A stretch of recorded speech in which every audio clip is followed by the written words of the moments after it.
Hello po, magandang umaga po sa inyong lahat, lalo na sa ating karatig bayan dito sa gitnang silangan, sa Saudi, sa Singapore, sa Malaysia at lalo na sa Malaysia. Anyway po, ito po, nagbabalik po sa inyo ang aking, dito po sa aking YouTube channel. Ako po ay si Daniel Manuel, ang inyong lingkod.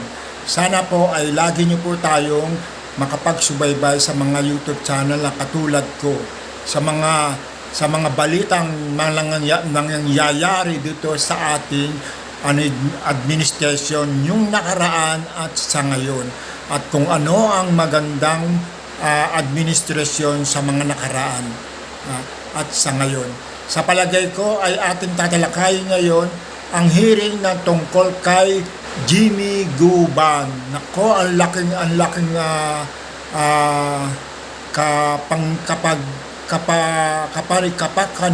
kapanipaniwala dito kay Jimmy Guban. Unti-unti nang lumalabas ang baho ng dating administration ni Duterte. Nako, talaga nga naman ang mga pumapasok na tinitula-tuladang mga shabu dito sa BOC, sa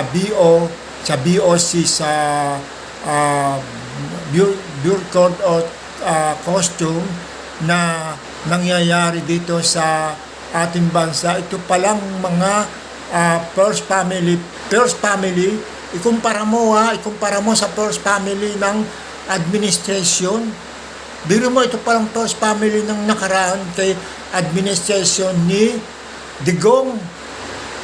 Lagi pala yang si Pulong nasa Malacanang, pero hindi natin nakikita sa publiko meron pala silang mga ginagawa transaksyon dito, pagdi-deliver at pagpasok dito sa ating bansa na mga shabu. Biro mo, kagimbal-gimbal ang ginagawa nila. Talagang yayaman nga sila dahil sa napakalaking pinapasok nila sa atin dito sa ating bansa. Talagang kamao ang kanilang ginamit.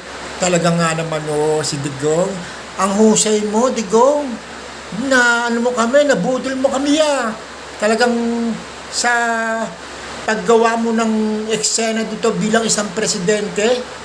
Ang mga anak mo pala gumagawa na habang kami ay nananalaysay at nakikinig lang sa iyong programa sa mga matatamis mong salita, pero pala ang mga anak mo ay gumagawa ng kawalang hiyaan sa ating bansa.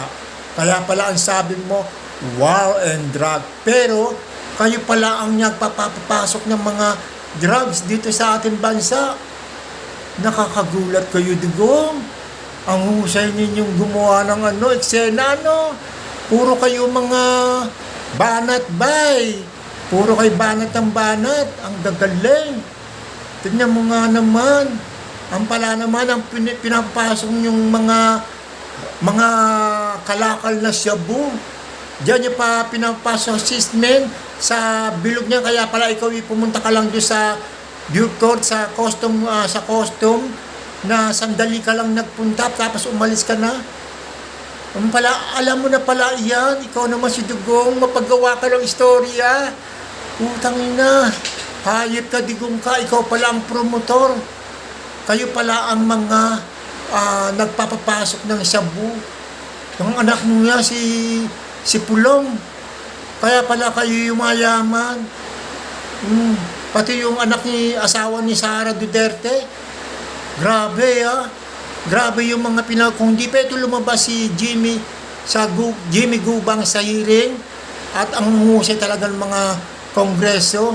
Ang mga kongreso talagang malaking tulong yan sa ating bayan, sapagkat napakahusay nyo mag-interview sa isang taong pinaratang nyo na isang intelligence na tagamasig ng mga pinapapasok nyo mga kalakal, tapos siya pa ang pinakulong nyo. Talagang nga naman, napakasama nyo. Tapos yung mga kernel pinapapatay nyo dahil nga ay nahuli kayo na kayo ang nagpapapasok ng mga drugs. Talaga nga naman, napakahusay talaga nitong mga anak ni Presidente. Kaya yung ating mga kawawang pamilya na may hirap, nakakawa. Tapos ang hindi niya hinuhuli yung kanyang anak at saka yung kanyang manugang at yung kanyang inappoint na advisor, na economic advisor. O bakit iyan yung hindi niyo huliin? Pati yung anak mo, huliin mo rin. Tapos nagmamang-mangang ka pa. O malaki na lang, buti na lang limitaw itong si Jimmy Gobang, at sa tulong ng ating mga kongreso, nabisto kayong lahat. Napakahusay nilang mag-interview. Talagang salulo ko sa mga kongreso. Napakahusay nila. Sila talaga ang sana po ay masubaybayan natin to, at kung paano nila ma-interview maigi si Jimmy Gubang, sapagkat si Jimmy Gubang ang star witness ng mga kongreso. Siya ang magiging tagapag-masid dito kay Jimmy Gubang kung paano mangyayari, sapagkat sa mga gawain ng masasamang gawain itong mga Duterteng to. Anyway, maraming salamat po. Sana po ay masubaybayan niyo po ang aking YouTube channel. Paki-like and share po. Maraming salamat po. Hello po, bye-bye.